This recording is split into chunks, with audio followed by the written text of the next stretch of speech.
안녕하세요. 최선희 박사의 행복한 태교 이야기, 그 6번째 이야기는 태아가 맛을 느낀다입니다. 태아의 미각에 대해서 한번 이 시간엔 알아보려고 하는데요. 태아가 자궁 안에서 직접 음식물을 먹지는 못합니다. 그렇지만 태아가 느끼게 되는 미각은 임신부가 섭취하는 음식물에 대한 간접적인 미각인 거죠. 태아에게 미각이 있다는 사실을 어떻게 알게 되었냐면은 미각은 태아에게 어떻게 전달되고 태아에게 어떠한 영향을 미치는 것일까, 이러한 사항에 대해서 그동안 다양한 연구가 있어 왔습니다. 우선 동물 실험을 보면은 미국의 로빈슨 박사가 1995년도에 행동신경과학이라는 학술 잡지에 발표한 내용입니다. 임신한 양의 태아를 대상으로 4가지 식염수, 퀴닌, 어미, 양의 젖, 설탕물의 특이한 물질을 자궁 속에 새끼 양에게 흘려 넣어 주었다고 합니다. 기다란 튜브를 자궁 속으로 넣어서 새끼 양의 입안에 밀어넣고 각 물질을 주입한 후에 새끼 양의 심장 박동수를 기록하는 검사였습니다. 그랬더니 식염수와 설탕물에는 아무런 반응을 하지 않았다가 퀴닌과 어미 양의 젖에는 반응을 했다고 합니다. 각각 다른 반응이었다고 하는데요. 퀴닌은 다소 쓴 약으로서 새끼 양의 심장 박동수가 증가하였고 어미 양의 젖에는 태아 박동수가 다소 감소했다고 합니다. 이 연구의 결과를 통해서 우선 우리는 새끼 양은 자궁 내에서 맛을 느낀다는 결론을 내릴 수 있었고요. 그 다음 결론으로는 물론 더욱 연구를 해봐야겠지만 퀴닌 같은 자극적인 것에 대해서는 새끼 양의 심장이 자극이 되고 그리고 빨리 뛰게 된다는 겁니다. 어미 양의 젖을 먹인 후 새끼 양의 심장 박동수가 감소된 것은 젖에 어떤 안정 물질이 있지 않은가 하는 추측을 해볼 수도 있었다는 겁니다. 인체 실험으로는 미국, 영국, 이스라엘 등이 수많은 외국 논문에 임신부에게 일정량의 포도당을 먹인 후에 새끼 양의 반응을 관찰한 연구 보고들이 있다고 하는데요. 그 결과 임신부에게 포도당 투여 후에 모체 심박동은 물론 태아 심박동, 태동 모두가 증가한 것이 이제 관찰되었다고 하는데요. 이러한 현상은 국내 학자들에 의해서도 확인되었던 사실입니다. 조선시대의 장하종 선생 등이 대한산부인과 학회지에 발표한 내용을 인용해 보기로 하면은 이 연구는 산모에게 포도당을 투여한 후에 태아의 심장박동수와 태동, 즉 태아의 움직임에 대한 변화를 조사한 것인데요. 임신부 15명에게 포도당 25g과 0.9%의 생리수염수를 투여하였다고 합니다. 태아 심장박동은 기계적 측정장치로서 기록하였으며 태아의 움직임은 초음파 검사로 판정하게 되었다고 합니다. 그 결과 산모의 혈중 포도당 농도가 투여 직후에 상당히 많이 증가하였다고 하는데요. 이것은 음식물을 먹은 다음과 마찬가지로 어찌 보면 당연한 결과이기도 합니다. 그런데 자궁 속 태아의 심장 박동수는 증가하였다는 거죠. 태아 심장 박동수는 많게는 분당 20회 정도가 증가하고 포도당 투여 전에는 약 140회였던 것이 포도당 투여 후에는 평균 분당 159회의 심장 박동수를 기록했다고 합니다. 또한 태동수는 15분당 3.3회로서 크게 증가하였는데요.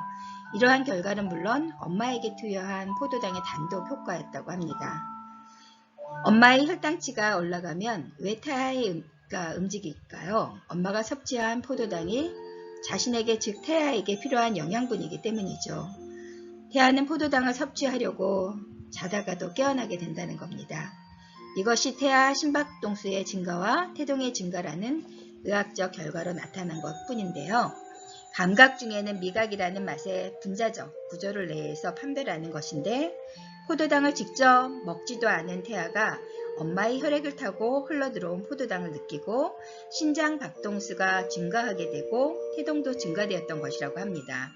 다시 말해서 태아의 뛰어난 감각 능력을 말해주는 것으로서 일부 학자들은 이런 태아의 능력을 미각과 후각이 같이 동원된 결과라고 이제 말하기도 했다고 합니다.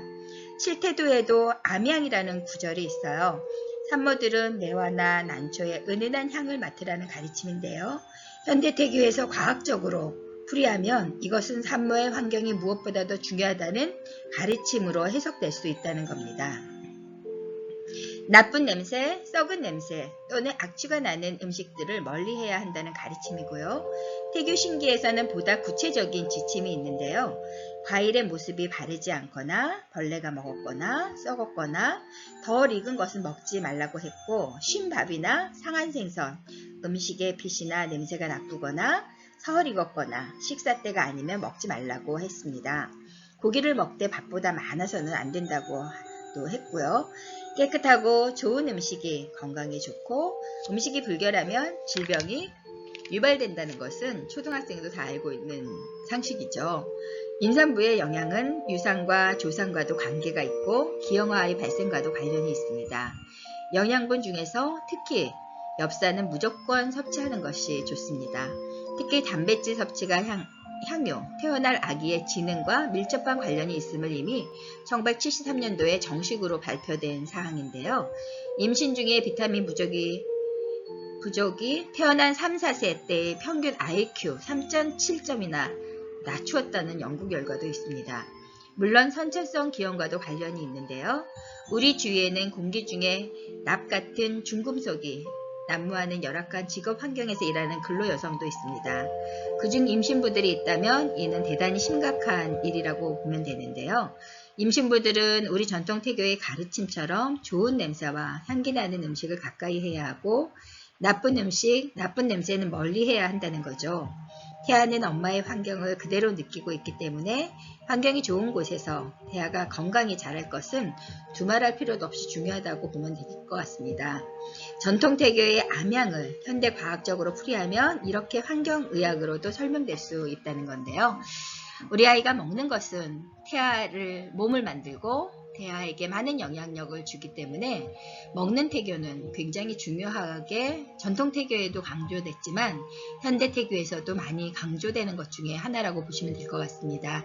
엄마가 아기에게 밥상을 차려주듯이 우리가 엄마가 밥을 먹을 때에는 예쁜 그릇에 정성껏 차린 그런 밥을 통해서 식사를 제공된다면 우리 아이가 그것을 고스란히 느끼게 되지 않을까 하는 생각이 드는데요. 엄마는 항상 내 배 안에 태아가 자라고 있다는 걸 잊지 않는 것이 중요하고, 그리고 엄마가 맛있게 먹는 음식을 통해서 태아가 건강하게 무럭무럭 자란다는 것을 우리 임산부들은 잊지 않으셨으면 좋겠습니다. 우리 임산부와 그리고 태아가 건강하게 10달을 다 채우고 출산하는 그날까지 여러분들을 응원하고 여러분들에게 도움을 주는 그러한 저희 해피트리 가족 상담센터가 되겠습니다. 여러분 안녕히 계세요. 최선희 박사였습니다.